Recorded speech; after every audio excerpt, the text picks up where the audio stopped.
it's time to break them. So that's where I was, you know. And as soon as I started doing that, that's when I started seeing change. That's when I started seeing reset. That's when I started to see and started to receive new rest. And like I was saying to my husband last evening, I was like, you know what? I'm really not worried and stressed about nothing. And it's because I really am taking this walk. Not that I've never taken it serious before. Now I'm elevating. This is elevation time.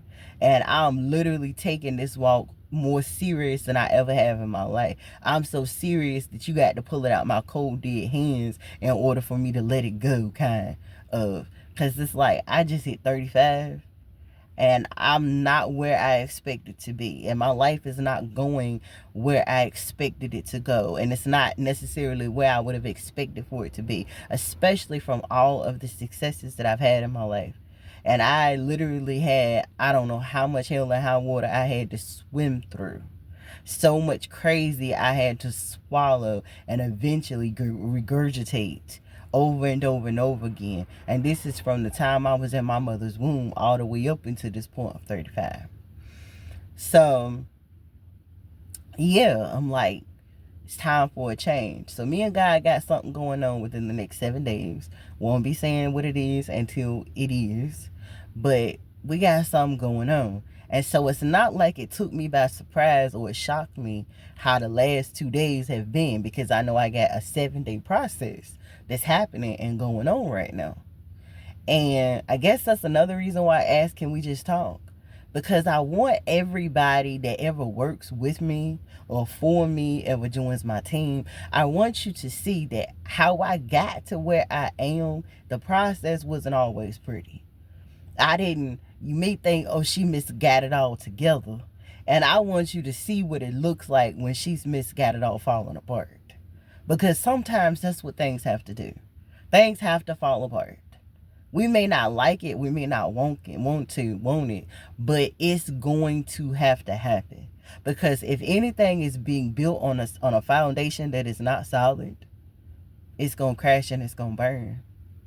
I was sharing briefly with my husband during my healing process over the last couple of days. As a matter of fact, I did some more generational curse breaking, and I did some childhood wound healing. And my husband likes to use the example, about the three little pigs. One little pig built his house on straw. Another one, I think it was sticks or something, but the last one was supposed to be more sturdy because it was made out of brick. But then when I used one of my childhood wounds to even break that innocent child story that is taught to us over the years to try to give us something to stand for, stand up on, learn your lesson and all that. I was like, I had two sets of grandparents.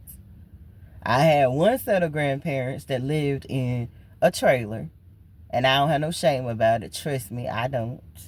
But they lived in a trailer, and it was a used trailer when they got it. And by the time I came along, it wasn't much.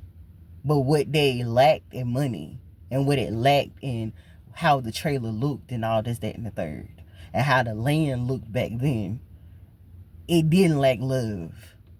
That trailer, even though it wasn't much to look at, even though it wasn't much to live in, it was home. It was home because it was overflowing with love. And the same thing that I really want you to feel that. Like, it's my story, but I want you to see my story as only a template. It was a trailer that wasn't much to live in, and it wasn't much to look at. But that trailer was full of love. Real love, true love, non-judgmental love, unconditional love. Okay? All right. Now the house was built by a man that was overflowing with love. It was built by a man that was, for the most part, non-judgmental. A God-fearing man, a man of God. The other grandparents. The house was built with bricks. It was built on new land. It should have been built on a strong foundation. I mean, this is a literal Three Little Pigs story in real life with a real life person that experienced it. You feel me? This man worked hard to build this house. He worked 2 jobs, full-time jobs, 40-hour jobs.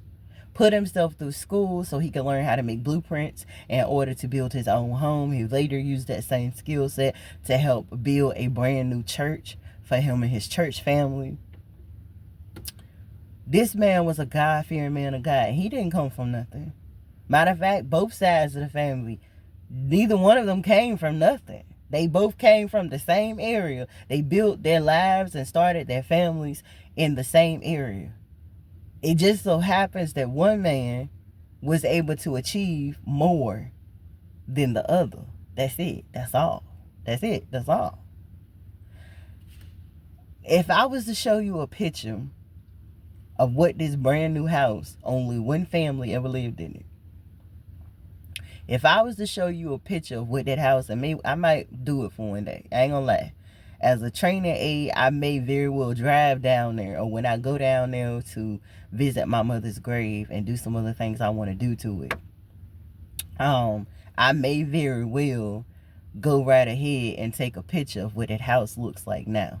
I don't have an image of what it looked like before, so I can't do it before and after. But I can take a picture of what it looks like now. That house proved the Three Little Pigs story wrong. What I mean by that is it's not, you can't live in that house. The house was built before my mother was born. It was a brand new house.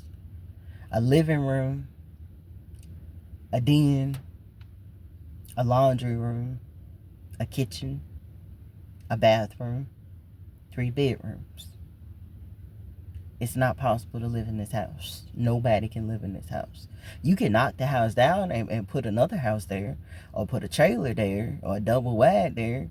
You can really do anything with the land. But the house, nobody can safely live in that house. What's my point in saying what I'm saying? I'll tell you. That trailer that used to live on that other land, that trailer was taken away. But none of that land that it was on looks the same anymore. It's a brand new trailer up there. The grass, we never had grass on Grandma and Granny the Blues land. There was never a nothing, not a patch of grass, not dead grass. There was no grass. It was just sand and clay. But it has grass all over the land now. It's a brand new trailer on it now. Now it looks like a home that people would live in.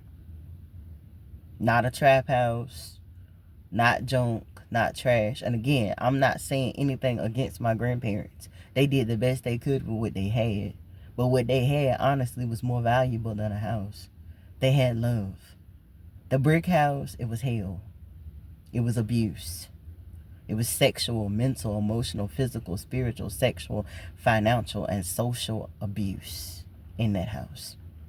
There was a lot of virgin blood that was spilled in that house. There were a lot of generational curses in that house. There were a lot of broken hearts, broken souls, and broken spirits. You name broken, that's what was there. That's what was in there. So you see, you can have a brick house that can fall. Just like the big bad wolf blew, and he couldn't blow that brick house down in the story. Low vibrational energy, toxicity, stuck emotions, generational curses, drama, hell on earth. That's what went through that house.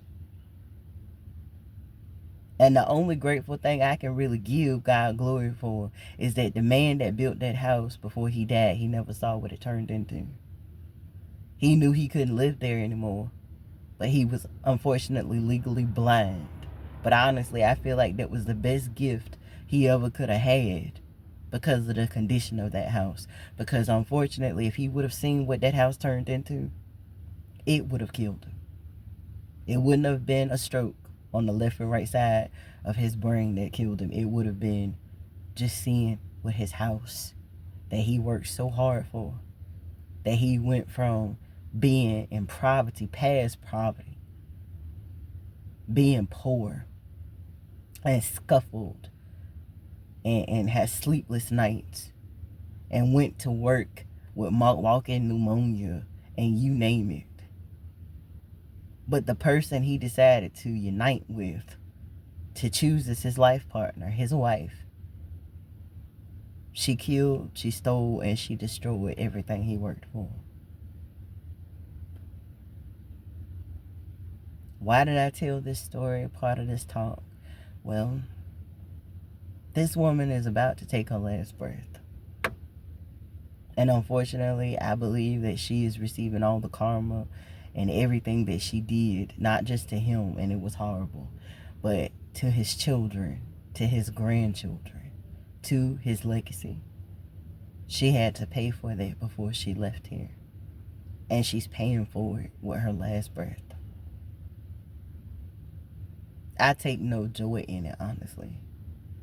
But I can also shed no tears for it either. I thank God I don't have any hatred, any bitterness in my heart.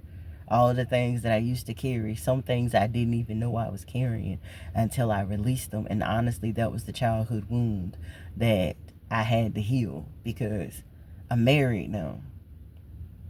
And what people don't understand is if you run from your demons don't leave you alone.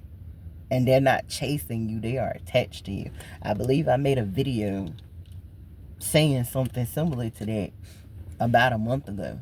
Your demons don't leave you alone. Like, there's not little red demons running down behind you trying to chase you, going from city to city, state to state, and country to country behind you. Your demons are attached to you. And the demons come from every pain, every hurt, every low vibrational energy, every heartbreak, every loss, every piece of confusion, everything that took away from the solid foundation that you were always meant to be and you were always meant to have. That's what they are. You can't break up with somebody and whatever demons you took up off of them, or whatever demons the two of y'all created together, that you just get up one morning and you sign some papers and you walk down the street and you move on to another life. No, those things are attached to you because it's attached to lessons that were previously assigned to you. And it's not even so much that you had to go the routes that you went or had to experience or go through the things you experienced. All you were really needing to do was learn the lesson. And the longer and longer you go without learning the lesson, it chases you. And because I am awakened and because I am aware, I'm very much aware of the fact that whatever I didn't heal in my childhood, whatever I didn't heal from my inner child, for my inner child, whatever I didn't heal from previous relationships, relatives, strangers, teachers, whatever it is, it's going to continue to show up in my current experience. It's going to show up in my marriage. It's going to show up in my family connection through my marriage. It's going to show up in any new friends that show up into my life. It's going to show up on any job that I work. It's going to show up in any business that I handle. It's going to show up until you look in the face of it and until you deal with it. You've got to deal with it. You got to learn the lesson that you were meant to learn out of it. You got to heal the stuck emotions that have been clogged up in your nervous system. And your nervous system has to learn the lessons it was originally supposed to learn under normal circumstances, whatever normal may be for you. Is the gifts you were supposed to take from it, because there's always a gift. There's always a blessing. There's always a promise that you were supposed to receive along with that lesson in order for you to heal and be able to truly move on, and these things not follow you, these things not be attached to you, these things no longer have any power over you, over your mind, your body, your spirit, or your soul.